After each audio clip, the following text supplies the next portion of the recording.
It's May 10th, 2022. I'm thinking of all the pieces I've discovered. I don't know if it's like a coven that's kind of protective of things. I've heard that word used before, with a visual representation, so at least I have a construct of what the humans mean when they speak things, since druidically it doesn't always like calibrate or equate out to how the humans have constructed it. There's this commercial that comes on. First of all, I'm sitting here and I'm thinking, and I'm on pops this face some guy by the name of Dylan McDermott, and I'm like, oh wow, that looks like a piece of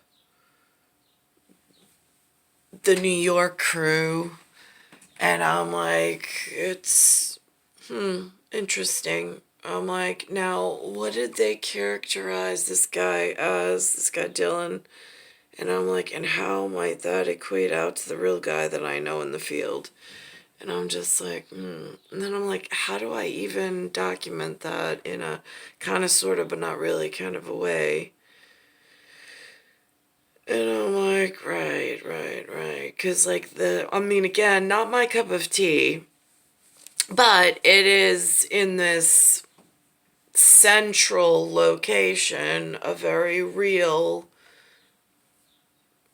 person that somehow, by some magical process, was thrown into my pathetic life. So here we are. So it says, so before the CBS mention of this guy, and this guy, Dylan, not the real guy, but Dylan is now on this show called FBI's Most Wanted, I think. He said he did some kind, again, I don't follow his career because like, he's a feast for somebody. He's just not a feast for the eyes for me, and I haven't followed his career or his storylines. Because, again, I also didn't follow the real life person in the field. I mean, get along and go to, like, a Father's Day breakfast? I have. At, like, a Catholic charity thing in our nothingness and pathetic lives? I did. But that's more of like an Avengers shield. Paper plates, plastic forks. We were there. We know who we are. End of the story for that purpose. But then I see these mentions in like Hollywood and like the really polished characters that look a lot like my field crew in our pathetic existence, in the real world. So first, the lead into that segment says unbelievably real, right? Yeah. Visit Orlando.com. Again, as much as I love Disney World, Disneyland, I have not had many experiences with it. I've gone just a few times, but I don't have like vacation club status or whatever. It's not something easily attainable. And so it says here, trademarks, it says Wizarding World. All related trademarks, characters, names, and I don't even know that word. Indie CIA and our Warner Brothers Entertainment. There's some publishing, JKR. Then there's Transformers in its logo. There's some Universal elements. And then this word I was looking at the other day, it's sounded out. It says see same. See same. I don't see the same in my Sesame workshop. Just saying.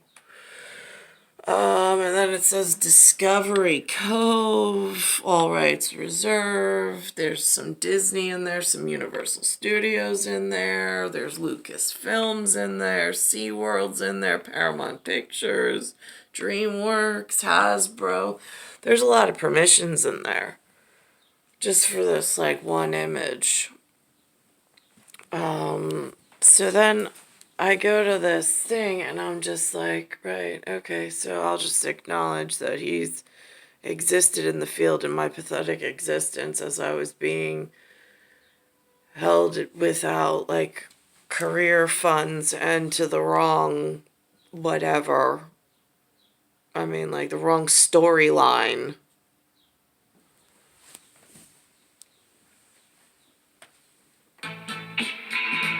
You'll know our next guest from just about everything you've seen on screen in recent years. Dylan McDermott has played in dozens of roles in movies and TV shows. So they say he's been in Hollywood, he's been on The Practice, something about Steel Magnolias, and American Horror Story.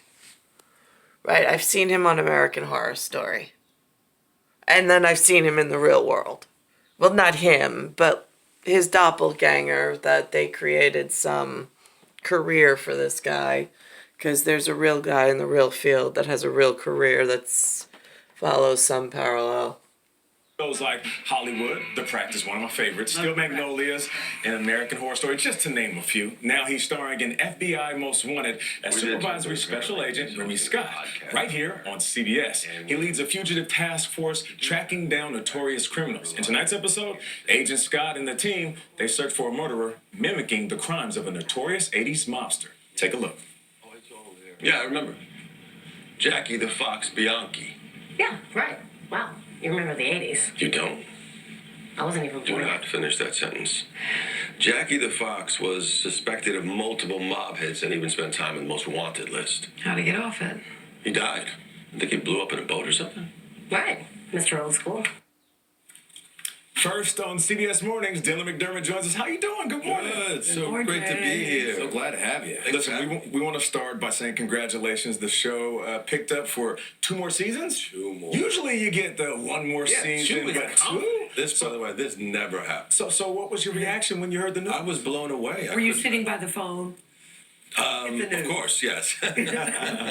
Yeah, because this time of year is always a little anxious because you never know if the show's gonna be picked up or was that it.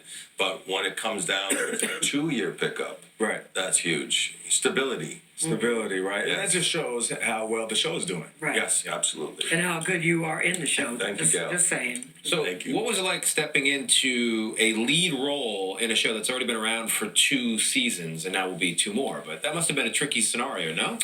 You know, it was interesting because I was on Organized Crime, which is also a Dick Wolf show, and I was on for 2 seasons. So when I got the call that he wanted me to come on, it was sort of a natural transition because he was already the executive producer. So they knew my style of work. They knew what I was going to bring. So it seemed like it was rather seamless to come on to another show, but this time to play a good guy. You just wrapped that show, and then so what did Dick Wolf say to convince you?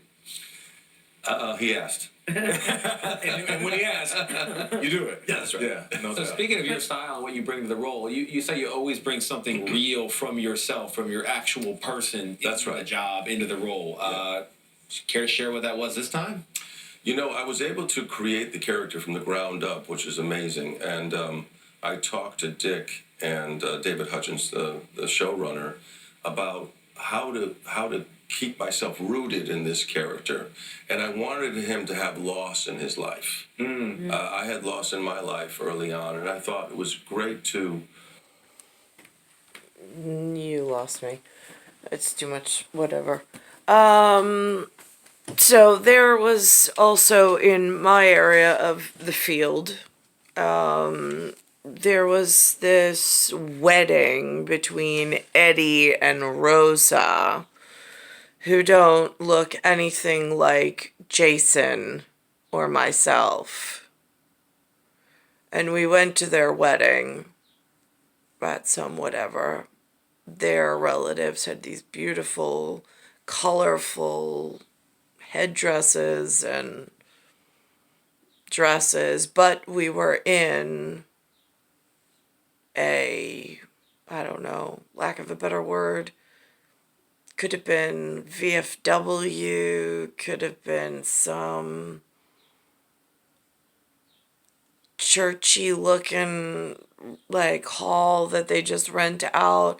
It was like potluck where everybody makes something at home, brings it in on sternos and heat chafing dish, that kind of thing. And then it was plastic forks and knives. The breakfast between the real life person that looks like that, same level of breakfast for Father's Day and whatever that was. And I don't really know how they're weaving and looming the real pathetic life I've been existing within after they robbed me of the man that I belong to in whatever this is supposed to be.